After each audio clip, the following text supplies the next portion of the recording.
Le diable précède toujours votre saison. Je veux que quelqu'un m'entende bien. Et s'il y a un esprit de réclamation de famille qui te suit en ce moment, je le chasse au nom de Jésus. Parce que tu ne dois pas me regarder sans me voir. Il y a des gens comme ça dans l'église. Focalisés sur moi comme ça, mais ils n'entendent rien. Il est ailleurs. Regarde-moi et entends-moi et vois-moi. J'étais en train de dire, vous devez savoir que le serpent précède votre saison. Retenez pour la vie, écrivez-le en gras. Le serpent n'a aucune capacité de connaître avec précision l'avenir. C'est impossible. Dieu lui a privé de cela. Il n'a aucune capacité de connaître l'avenir. Voilà pourquoi le diable, dans le domaine prophétique, il aime nager dans la parole des connaissances. Il ne nage pas dans la prophétie, il va couler. Toute prophétie que le diable donne échoue. Retiens ça. Si tu es une personne enseignée par moi, retiens ça. Toute prophétie que le diable donne échoue. Parce que le diable ne connaît pas l'avenir. Il va tâtonner. Il ne pourra pas atteindre l'avenir. Mais voici ce que le diable sait faire par la ruse. Voilà pourquoi la Bible ne dit pas le diable est intelligent. La Bible dit le diable est rusé.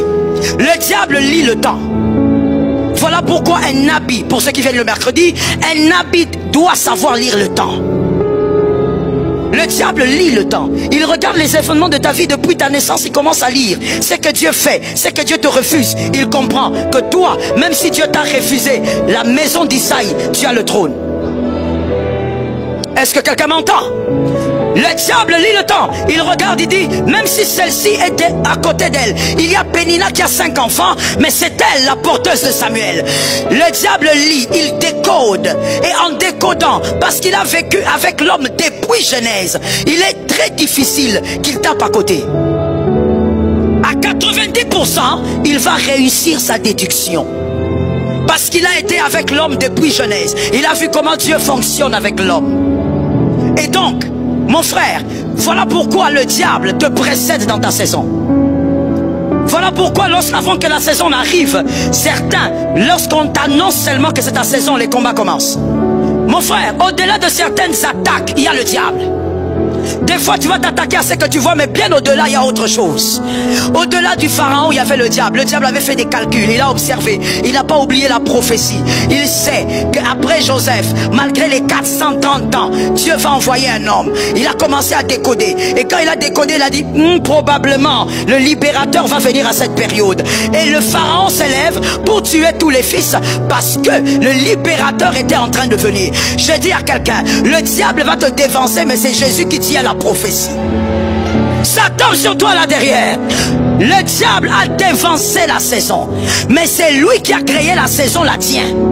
Ainsi, lorsque le pharaon a commencé à tuer les fils, oh, celui qui tient la prophétie s'est organisé pour donner un cœur extraordinaire à la mère du libérateur. Oh, je déclare au nom de Jésus, Dieu bénira ta famille. Dieu donnera un cœur spécial aux membres de ta famille.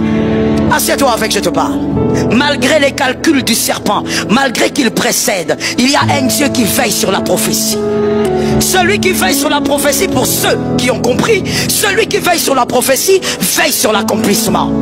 Ce qu'il a dit va s'accomplir. Il est écrit, celui qui a fait la promesse est fidèle. Crie-le fort, celui qui a fait la promesse. Je ne veux pas entendre ton français, je veux entendre la foi. Dis-moi, celui qui a fait la promesse, il est fidèle. Vous savez pourquoi Shadrach, Meshach et Abednego n'ont pas brûlé? Il y a eu plusieurs raisons, on peut en sortir même 30 si on veut enseigner dessus. Shadrach, Meshach et Abednego, mais moi je vous ressors seulement ces éléments que vous devez retenir pour la vie. Et en sortant d'ici, vous devez le répéter à vos enfants. Shadrach, Meshach et Abednego n'ont pas brûlé dans ce feu. Parce qu'il fallait d'abord vérifier qui est celui qui a allumé le feu. Qui est celui qui a allumé le feu? La main de celui qui a allumé le feu détermine si tu brûleras ou pas. Si celui qui a allumé le feu, ce n'est pas Elohim, tu ne brûles pas. Ça tombe sur celui qui est là derrière, il y a la foi. Si ce n'est pas Eloha qui a allumé le feu, tu ne brûleras pas. Si c'est un homme, un féticheur, un sorcier, un occultiste, un maudisseur, garanti tu vivras. Je choque quelqu'un en disant, si ce sont les occultes qui allument ton feu, ils ont prolongé ta vie. Je comprends ton choc, mais je te réchoque.